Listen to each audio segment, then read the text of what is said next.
C'est l'autre grand dossier du moment pour le gouvernement. Le conclave sur la réforme des retraites s'est ouvert hier sur un coup de théâtre. Ah oui, Force ouvrière a quitté la table en dénonçant une mascarade. Le syndicat très remonté contre l'exigence formulée par le Premier ministre. Retour impératif du système à l'équilibre en 2030.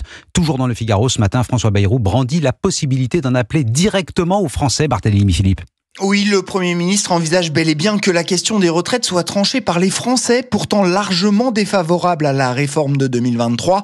En cas de blocage, lorsqu'il n'y a pas de résolution possible, j'ai toujours dit que le référendum était une issue, lâche-t-il au Figaro. Une sortie d'autant plus étonnante que le chef du gouvernement réaffirme quelques lignes plus tôt qu'un échec du conclave serait synonyme de maintien du système actuel, c'est-à-dire l'âge légal à 64 ans. François Bayrou se félicite par ailleurs du rapport de la Cour des comptes qui, dit-il, établit la vérité sur le déficit des régimes de retraite.